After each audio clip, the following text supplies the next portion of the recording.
Hi everyone, I'm Hayley McMechan from University College London. I want to tell you about my PhD project concerning the resurrection of Ice Age ghost ponds in Norfolk on the east of England.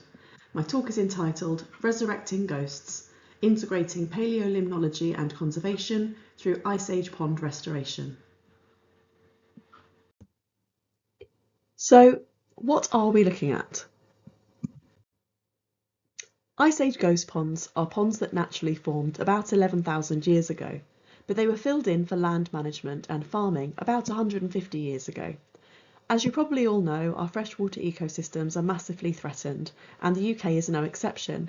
So a team of University College London experts combined with the Wildlife Trust and other groups to create a partnership called the Norfolk Ponds Project. We're now resurrecting these ancient ponds to reintroduce freshwater biodiversity and help to conserve species that were once common in Norfolk. The top left picture shows a ghost pond before it's been dug. We know it's there because you can see a circle there of different vegetation. The bottom left shows the cross-shaped trenches that we dig at right angles to establish the pond depth and the edges of the pond before we dig it. And on the right, my supervisor Carl Sayer is admiring some stone walks in a recently resurrected pond. But these unique and ancient pond sites are understudied, and we want to better understand the value of their seed banks for returning lost biodiversity to UK freshwaters. My PhD combines traditional paleo methods of macrofossil studies with resurrection and monitoring to translate paleo findings into something meaningful for conservation. My key questions are: can past plant communities be reconstructed from aquatic plant macrofossils in ghost pond sediments?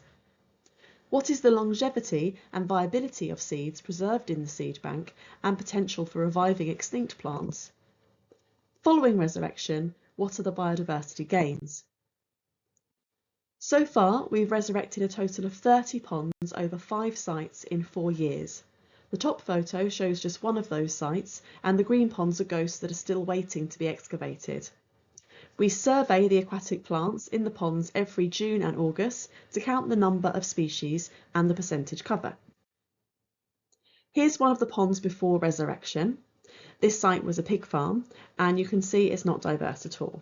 There's just a few grass species present.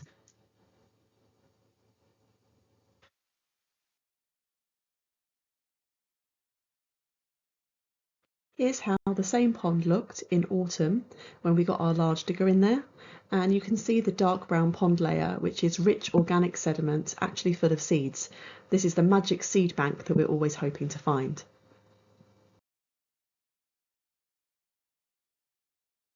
And 2 years later, this pond now has 40 different aquatic plant species, supporting great crested newts, frogs, water beetles, dragonflies, and many other fauna. And the really great news is that our resurrection technique is improving year on year.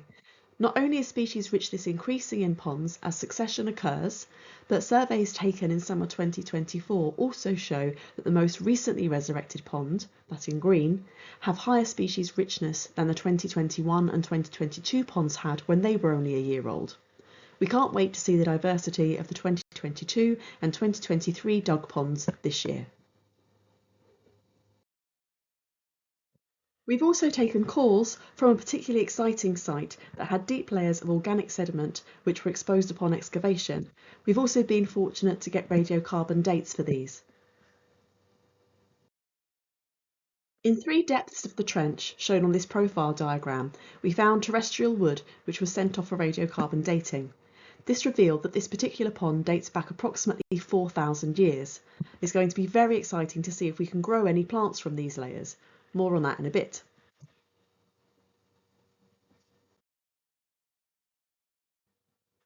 I've started working my way through these sediment layers to identify plant macrofossils within them to help us to build a picture of the pond's flora through time. And finally, I've set up 77 germination tanks to investigate longevity of the seeds within the seed banks from different ponds and different depths.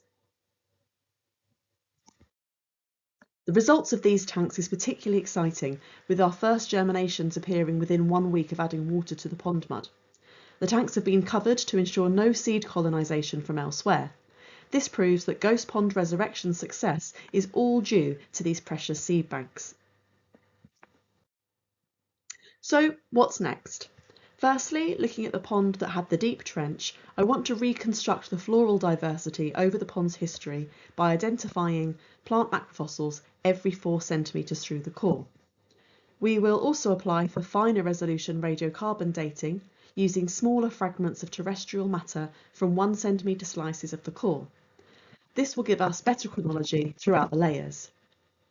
Next, we have other students and partners who will investigate aDNA, pollen, tephra, diatoms and lithostratigraphy analyses of the core to add more detail to our reconstruction of the pond's life. Results from germination experiments will inform future resurrections, confirming whether we are right to only expose the most recently deposited layers of the pond or whether deeper layers have high value too. And finally, seed viability testing in the lab will rule out any germination failure due to conditions in the germination experiment being unsuitable to break dormancy.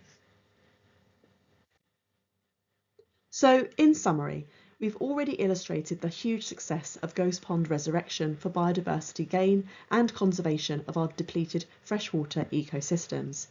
We have more to learn about the viability of seed banks and fine-tuning of resurrection methods, possibly even reintroductions of lost species.